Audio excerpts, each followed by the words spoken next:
brasileiro gosta do primeiro lugar.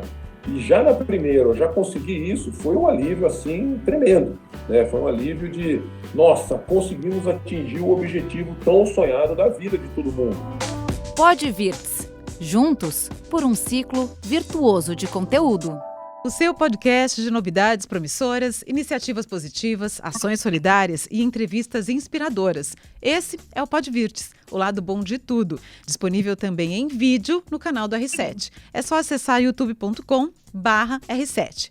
Eu sou Adriana Amaral e dando sequência à nossa série especial de entrevistas com atletas inspiradores, a conversa de hoje é com uma das maiores estrelas da história do vôlei brasileiro, o campeão olímpico em Barcelona, 1992, Marcelo Negrão. Seja muito bem-vindo, querido. Tudo bem, Adriana? É um prazer hoje estar podendo falar com você, principalmente, né, por conta dessa pandemia. E a gente tem, graças a Deus, a tecnologia que nos aproxima um pouquinho mais, né? Para nós é um prazer enorme e, assim, fazer essa série especial pode vir a ser uma delícia de fazer. E fazendo essa série especial sobre Olimpíadas é tudo de bom. A gente está curtindo demais também. Valeu, obrigada pelo convite, por ter aceitado o nosso convite.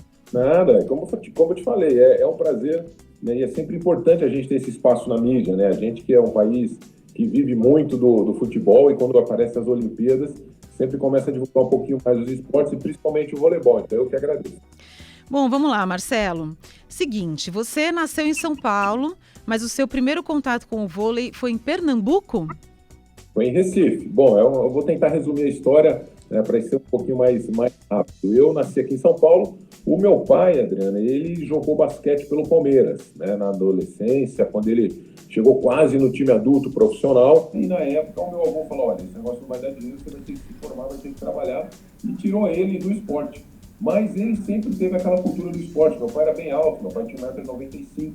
E ele, né, com essa cultura do esporte, sempre praticando atividade física, sempre, né, um cara agitado, casou com a minha mãe, logo na sequência eu já nasci.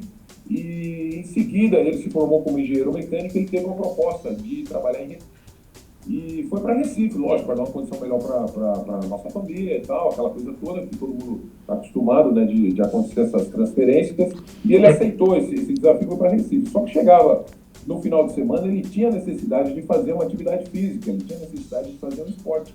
Só que ele tentou o basquete, mas todo mundo sabe como Recife, assim como Rio de Janeiro, o Nordeste todo, é uma cidade que prevalece mais os esportes de praia, né? E aí o que aconteceu? Ele começou a ver o vôlei de praia, começou a praticar o vôlei de praia, e nessa ele viu que eu já com 10 anos, 10, 11 anos, já era um cara bem alto, já tinha mais de 1,80 m para a época, porque hoje em dia, Adriana, não é mais tão alto assim não, viu? Mas naquela época a garotada de 1,80 m, quase 1,90 m, tão cedo assim, era raro. E ele me viu crescendo muito rapidamente e me levou para o vôlei de praia, onde ele falava, ó, fica aqui ajudando, fica vendo como que é o esporte e tal. E aquela história, um belo dia faltou me colocaram para jogar, e meu pai falou, olha, de hoje em diante você vai começar a vir, vai começar a jogar com a gente aqui, vai começar a participar do vôleizinho aqui com a gente. Tinha um técnico de um colégio, é um colégio que investe muito em esporte, todas as modalidades, dando uma bolsa de estudo para o atleta e jogando jogos escolares. Me viu jogando, esse técnico desse colégio me fez um convite para estar lá participando do colégio. Eu fiz o teste, passei no teste e comecei a jogar. Lá eu joguei os jogos escolares e o técnico da seleção pernambucana viu esses jogos escolares e me convocou para a primeira seleção pernambucana, onde eu joguei estado contra estado, se chama Campeonato Brasileiro de Seleções de Categorias de Base. Ele me viu jogando, e é um técnico aqui de São Paulo, me viu jogando nesses campeonatos, e me chamou para vir para São Paulo. Então, assim, foi uma ascensão muito rápida, o meu começo, e todo mundo fala, pô, mas você é pernambucano? Eu tô falando, não, eu comecei a jogar em Pernambuco, né, amo Recife, tudo, mas eu sempre fui paulista. E aí eu tive essa oportunidade de vir para São Paulo, e o meu pai falou, olha, Marcelo, agora está na hora de você decidir se você vai ser jogador de verdade ou não, se você quer ou não, porque esse clube, na época era o Banespa, onde formou grandes atletas, o Banespa, ele dá essa oportunidade de você um dia se tornar um jogador de vôlei profissional. E se você for para São Paulo, mesmo com 14 anos, né, na época, 13 para 14 anos, você tem o apoio das tuas tias, dos seus avós, todo mundo é de São Paulo, então você não vai ter problema nenhum em adaptação, né? E daí eu falei, não, tudo bem, pai, é isso que eu quero para mim. E eu vim para a Casa do Atleta, onde eu morei aqui em São Paulo, na Casa do Atleta, ali na Avenida Santo Amaro. Pra você ter uma ideia, morei junto com o Giovanni, Desde os 13 anos que eu conheço o Giovani, e nessa casa do atleta tinham 30. Desses Nossa, 30, uma galera. só 2, Adriana, se tornaram jogadores de vôlei profissional, né? Jogadores de vôlei de uma seleção brasileira profissional. Então, assim, é um meio muito concorrido, mas eu tinha que arriscar e tinha que aproveitar essa oportunidade. Então ele foi o seu maior incentivador. Desde o começo ele viu que você tinha talento. Foi porque ele, depois dos jogos da brincadeira, ele me pegava sempre ali e me colocava para treinar um pouco a mais, até eu realmente conseguir adquirir os movimentos perfeitos, né, para poder jogar o voleibol. E mesmo depois que eu casei, filho e tudo, até os últimos minutos que eu estava jogando como profissional dentro de quadra, e ele estava vivo ainda, e ele, poxa, via o jogo, me ligava: Marcelo, você tá errando isso, você tem que melhorar aqui. Eu, tá bom, pai. Que legal.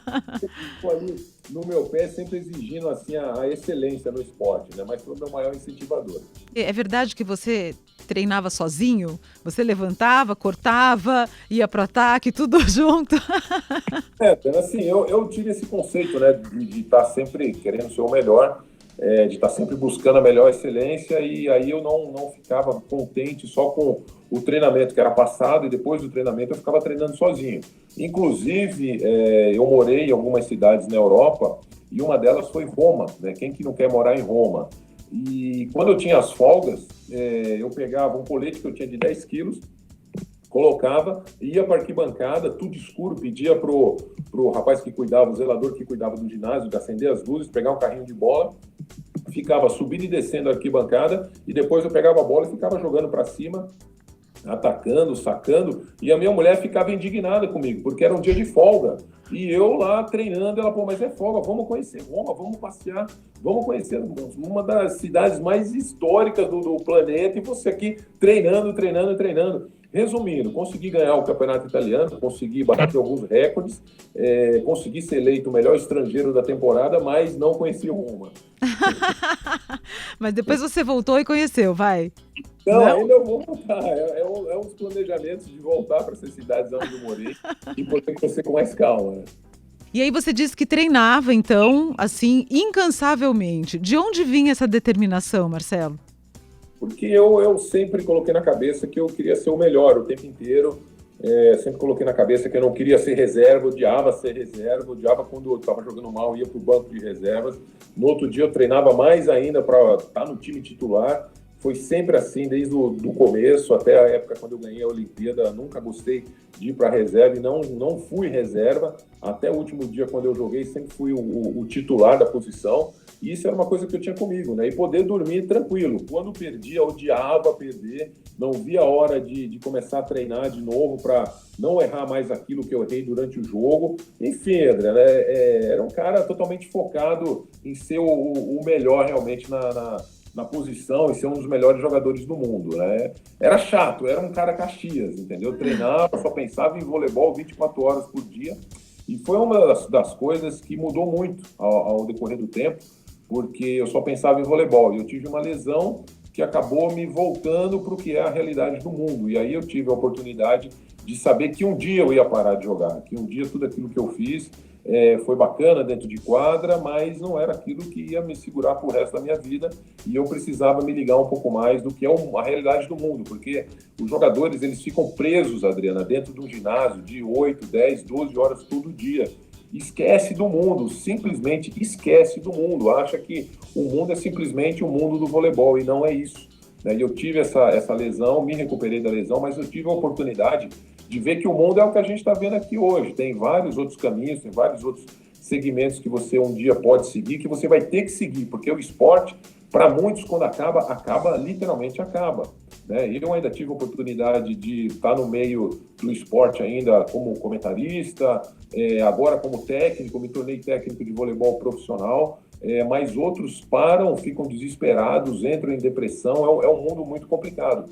E eu, com essa lesão, eu tive a oportunidade de me tornar empresário, tive a oportunidade de saber o que vai acontecer depois de uma profissão, né? Então, tudo bem que eu era Caxias, tudo bem que eu queria, mas eu já estava com o foco de saber que um dia eu ia parar de jogar. E isso acabou, para mim, me tornando mais fácil quando eu parei de jogar, diferente do que eu acompanho até hoje com alguns amigos. Quando você teve essa lesão, você já estava encerrando a carreira ou não? Não, pior que não. Pior que eu estava no auge ainda, eu estava com 28 anos. Fui na Bem primeira novinho, bem novinho. Fui na Bem, primeira seleção do Bernardinho. O Bernardinho acabou de assumir a seleção brasileira. Eu fiquei um tempo com ele, depois eu tive a lesão. Teria sido bicampeão olímpico também. E por conta dessa lesão, acabei abandonando a seleção. E uma das coisas que até, né, não que eu gostei, claro, mas que eu me dei assim por feliz é que eu acabei minha carreira mesmo na seleção brasileira jogando. Não era reserva, né? tá certo. E qual era, quando você começou no vôlei, qual era seu maior sonho? Sem dúvida, colocar a camisa da seleção, né? Acho que todo atleta, todo adolescente, quando começa, né, a ter uma carreira, ou pelo menos trilhar, tentar pensar numa carreira e trilhar o seu caminho como atleta olímpico, é um dia colocar a camisa da seleção brasileira, é um dia escutar o hino nacional, né? Então foram por muitos anos e até hoje a única coisa que eu sinto falta, que me dá realmente saudade, não é o fato de estar lá na seleção, treinando e tal, não. É a hora que você perfila do lado da quadra, do lado do seu adversário e escuta o hino nacional. E principalmente escutar o hino nacional aqui no Brasil é uma coisa, nossa, arrepia até hoje. Isso é que eu sinto maior falta depois que eu parei de jogar. E como foi quando você colocou pela primeira vez? É emocionante, né? É emocionante. Você lembra da sensação? Lembro, lógico que eu lembro. Bom, eu coloquei a camisa da seleção brasileira, eu tinha 14 para 15 anos. Foi uma coisa muito rápida, mas foi a camisa da seleção brasileira da base. Eu fui jogar, eu joguei o Campeonato Mundial, o primeiro Campeonato Mundial Infanto Juvenil, na qual eu era o capitão, e nós ganhamos esse campeonato, onde eu comecei a surgir para o mundo do voleibol nesse momento aí, depois desse título. E foi emocionante, foi muito sofrido, foi muito treino. Na época eram quase que 30 também convocados para treinar. Você imagina, 30 garotos com o mesmo sonho. E a cada semana era um cortado, 2 ou 3 eram dispensados. E por aí vai. Aí você vai naquela pressão de eu tenho que treinar mais, eu tenho que ser melhor do que o outro. Você já começa a competir ali mesmo, né?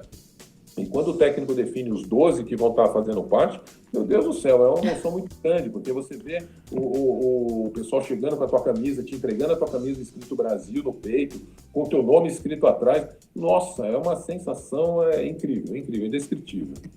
Delícia. E quem era o seu maior ídolo, ou quem é o seu maior ídolo no esporte? Na época era o Montanaro. Eu gostava muito do estilo dele jogar, né? Jogador da seleção brasileira de vôlei da geração de prata. Gostava muito do jeito dele jogar, gostava do estilo de jogo dele e tive o prazer e a oportunidade de jogar junto com ele na época no Banespa também, né? Fui campeão, 3 vezes campeão brasileiro junto com ele e aprendi muita coisa com ele, principalmente essa dedicação de treinar o tempo inteiro, de se dedicar sempre, né? Então sempre foi o Montanaro o meu ídolo. Você disse que com 14 ou 15 anos você já vestiu a camisa da seleção brasileira de base.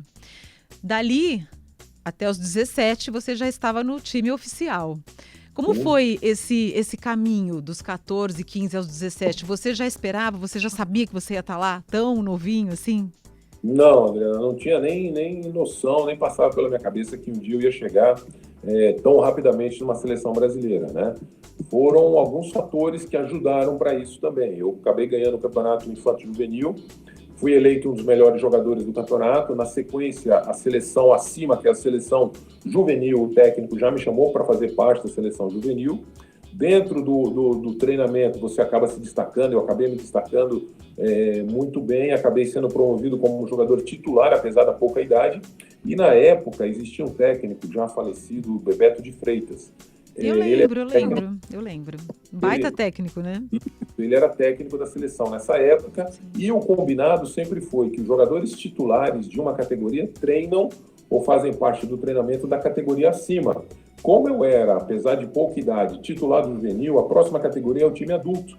E eu tinha o direito de treinar no time adulto na seleção. E eu comecei a treinar e ele gostou muito. E na sequência ele também já me convocou para a seleção brasileira adulta. Então eu treinava, ou melhor, eu jogava na seleção infanto-juvenil, na seleção juvenil e na seleção adulta. Cheguei a jogar em 3 categorias ao mesmo tempo. Só que chegou uma hora que ele falou, não, agora o Marcelo, a partir de agora, ele fica só na seleção brasileira adulta. Então, com 17 anos, eu entrei na seleção adulta. Com 18, eu joguei o Mundial no Rio de Janeiro, que foi um Mundial muito importante para a nossa seleção, para a nossa geração, que foi o primeiro campeonato importante. Estava eu, Tândio, Giovanni, Maurício. e todos os outros jogadores que eram os reservas na Olimpíada de 92. Na sequência, houve algumas confusões entre treinadores, confederação, e teve algumas mudanças, mas eu sei que no final acabou assumindo o Zé Roberto, e aí nós fomos para a Olimpíada de 92, já esse grupo que foi formado há muito tempo antes com o Bebeto de Freitas em 1990. Você era muito jovem, não dava assim um peso? Você não sentia uma responsabilidade muito grande? Porque Não, assim, até 17 anos, né? Você fala, caraca, eu tô com a camisa da seleção brasileira, o mundo inteiro tá me olhando. Como era isso? Você nem pensava nisso. Eu era muito novo, eu estava preocupado só em jogar, né? Não tinha essa noção do que era jogar numa seleção brasileira, o que representava a seleção brasileira para as pessoas, né? Era sim para mim um orgulho muito grande de poder representar o país, mas eu não tinha essa noção, nenhuma. E quando você está no meio, como eu te falei, a gente passa muito tempo dentro de um ginásio, né?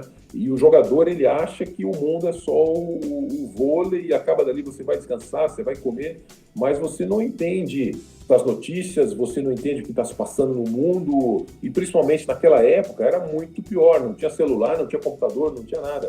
Então a gente ficava o dia inteiro dentro do ginásio e a nossa vida era só voleibol, né? Então assim, não tinha esse peso de falar, nossa, qual é o peso de jogar na seleção, vai aparecer, né, no celular, vai aparecer os jogos sendo transmitidos pela televisão a cabo. Não tinha isso, era muito difícil, e o voleibol tinha o seu espaço, mas não era como é hoje, né?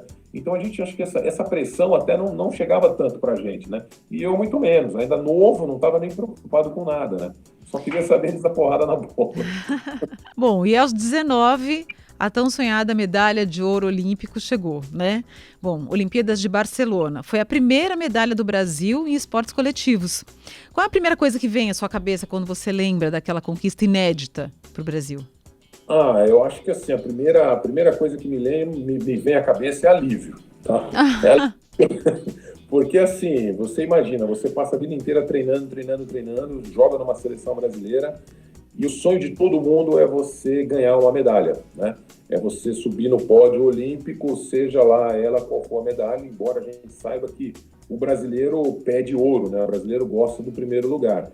E já na primeira, eu já consegui isso, foi um alívio assim tremendo, né? Foi um alívio de, nossa, conseguimos atingir o objetivo tão sonhado da vida de todo mundo, né? O objetivo tão sonhado da vida de um atleta, de qualquer modalidade, é você ganhar uma medalha de ouro. E nós conseguimos. Então, assim, foi uma sensação muito boa de, caramba, dever cumprido. O que vier daqui para frente é lucro, né? Porque não tem outro campeonato a mais que você possa ganhar, além de uma Olimpíada de uma tamanha importância, né? Então, assim, foi muito bacana, foi emocionante, mas eu te digo, a sensação de dever cumprido de todos foi muito grande, Adriano, porque, apesar de tudo, é uma responsabilidade muito grande, né? Se eu não me engano, nós tínhamos sido até então prata, é isso? Sim. Então ficava assim aquele gostinho amargo, né? Porque, como você disse, o brasileiro gosta do primeiro lugar. Então a gente ficava assim, com aquilo engasgado de ter sido prata. Quando vocês ganharam o ouro, vocês se tornaram heróis nacionais, né? Vocês chegaram no Brasil como heróis. Quando você ganha, você fala assim, olha, gente, somos melhores e acabou, entendeu? Então a sensação de alívio realmente foi muito grande naquele momento. Me corrija, tá? Se eu estiver enganada. Mas se eu não me engano, olha só, me corrija se eu estiver enganada, mas se eu não me engano, foi ótimo. Ok, vamos lá. Se eu não me engano, nós tínhamos sido até então prata, é isso? Sim. Então ficava assim aquele gostinho amargo, né? Porque, como você disse, o brasileiro gosta do primeiro lugar. Então a gente ficava assim, com aquilo engasgado de ter sido prata. Quando vocês ganharam o ouro, vocês se tornaram heróis nacionais, né? Vocês chegaram no Brasil como heróis. Você acha que virou uma chave, assim, do vôlei no sentido da popularidade e tudo mais? Sem dúvida. Não acho, não. Tenho certeza que depois daquela medalha de ouro ali, como eu te falei, o brasileiro tem essa cultura, não é muito certa. Lá fora, o pessoal respeita uma medalha de prata, uma medalha de bronze, mas o brasileiro é cultural. A gente tem que ser primeiro. Não tem jeito. E vai ser difícil mudar isso, tá? Mas a gente está aprendendo. Mas eu acho que ainda vai levar um tempo, né? E depois que ganhou, virou febre, era todo mundo jogando na rua, era todo mundo parando a gente na rua, era todo mundo perguntando um monte de coisa, querendo saber da sua vida, querendo saber quem você era. querendo saber o que você comia, o que você vestia, aonde ia na época, não pagava para comer, chegava em casa presentes o tempo inteiro. Nossa, virou uma loucura, Adriana, virou uma loucura o que era você jogar voleibol, todo mundo adorava. Enfim, foi uma virada de chave muito grande, mas não só uma virada de chave nesse sentido de viramos pessoas famosas, mas o voleibol mudou muito. De lá para cá, se você reparar, o voleibol está sempre subindo no pódio olímpico. Eu me lembro de ir para a escola com uma bola pendurada, tinha um saquinho, né? Eu ia com a bola pendurada de vôlei para o colégio e ali a gente não via a hora de ter uma aula vaga para correr para a quadra e jogar voleibol. Então, assim, era uma febre mesmo, uma delícia. E os meninos mais paquerados eram os meninos que jogavam bem voleibol. Tem isso, era popular. Virou uma loucura, Adriana. Pra você ter uma ideia, até hoje eu recebo, né, algumas mensagens, alguns fãs no Instagram, e teve um cara que mandou uma foto, até no meu celular, é uma foto eu atacando. E o cara tirou essa foto, tem até no livro, tem um livro da Seleção Brasileira, enfim, que roda o mundo inteiro aí, o pessoal sempre pega esse livro para rever grandes histórias de Olimpíadas, e tem a nossa Olimpíada, e tem uma foto eu atacando. O cara tatuou na batata da perna essa foto, sou eu atacando, entendeu? Outros lances que já aconteceram engraçados, eu estar jogando, e o cara chamar o filho do lado e falar o nome do filho era Marcelo Negrão e alguma coisa do sobrenome dele, em homenagem àquele último ponto, que acabou aquela Olimpíada, a mulher dele estava grávida, ele homenageou o filho com o meu nome. Enfim, são coisas assim impressionantes que a cada dia que vai passando eu vou descobrindo o tamanho da importância que foi aquela primeira medalha, né? A gente fala muito aqui também no Pode Virtus sobre superação e tal. Aonde você acha que você se superou ao longo da sua carreira? Eu tive várias lesões que eu tive que me superar. Essa minha do joelho, onde praticamente todo mundo dizia que eu nunca mais ia voltar a jogar. Eu tive uma lesão igual do Ronaldo Fenômeno. A gente fala que é lesão de craque, né? Eu tive essa lesão onde a rótula veio parar no meio da coxa. Fiquei 2 anos me recuperando. Foram 2 anos sem pisar numa quadra. E eu consegui voltar a jogar, consegui me tornar a ser de novo, e me tornei de novo campeão brasileiro. Depois eu fui para a Itália, fiz a final do campeonato italiano, depois eu ainda joguei mais um tempo no Japão e fui para o vôlei de praia, no finalzinho de carreira.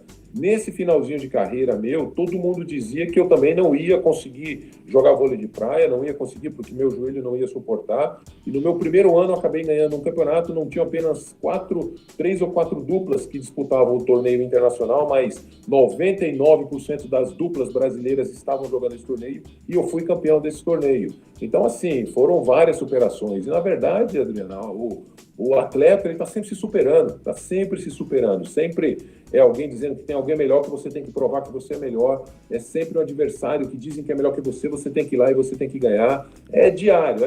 Enquanto o cara é atleta profissional, ele está sempre tendo que se superar. Vocês ficaram, na época, né, se tornaram estrelas do esporte e tudo mais. Isso mexeu de alguma forma com o ego dos jogadores? Você acha que também teve um outro ponto ali um pouco complicado nisso? Adriana, assim, eu costumo dizer que na época, como a gente não tinha celular, não tinha nada, a primeira coisa que nós estranhamos foi quando ouvimos a primeira vez a palavra assessoria de imprensa. A gente não tinha noção, porque o repórter chegava pra gente, qualquer um liga, fala, na beira da quadra, o cara chama para falar com a gente, entrevista ali, e começou esse negócio de assessoria de imprensa que barrava um, barrava outro, e escolhia o que você ia falar, com quem você ia falar, e aquilo foi... Gente, peraí, mas isso aí é só, sei lá, um artista de cinema que, né, tem esse negócio de assessoria de imprensa, tem alguém para cuidar. A gente tinha muita coisa envolvendo, muitas empresas patrocinando, muita gente com o seu patrocinador individual, e a gente não foi, nossa equipe, ou melhor, nossa geração não foi preparada para isso. E na nossa época não tinha nada disso, Adriana. Na nossa época era na raça, entendeu? Era cada um que negociava o seu valor, que é uma coisa muito chata você falar de você mesmo, para você negociar, não é uma experiência muito legal, mas era o que tínhamos e não fomos de jeito nenhum preparados para isso. Então, teve uma certa influência no lado não muito bom em termos de resultado, esse lado de se tornar famoso e não estar preparado. Imagino. Você fala até sobre isso nas suas palestras. Para quem não sabe, gente, o Marcelo também é palestrante. Hoje é palestrante, né, Marcelo? Como eu te falei, dentro da minha lesão que eu tive, eu aprendi que o mundo não era só voleibol, né? Então, eu aprendi a fazer palestras, me tornei técnico de nível profissional também, tenho academias aqui em São Paulo, né? Entrei para o lado empresarial e fui buscando alternativas, porque eu sabia que um dia eu ia parar, e a gente não pode parar. E um jogador e um atleta para muito cedo, Adriana. A vida de um atleta vai até 38 anos no máximo. Então, assim, é muito cedo para você já dizer adeus a uma profissão que nunca mais você vai exercer. Nunca mais eu vou poder pisar numa quadra de vôlei a nível profissional e jogar.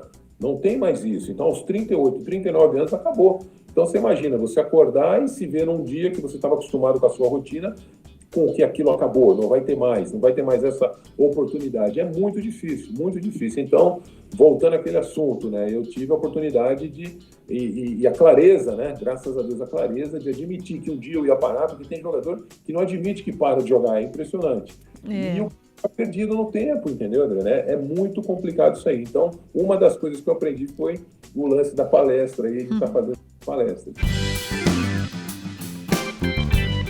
Eu quero falar aqui algumas marcas incríveis que você teve em nível de curiosidade para as pessoas saberem. Bom, você foi parar no livro dos recordes, né, no Guinness, com um salto que chegava aqui está assim, mais de 3 metros. Qual é a marca exata? Você sabe me dizer? Mais de 3,60 metros. 3 metros e 60.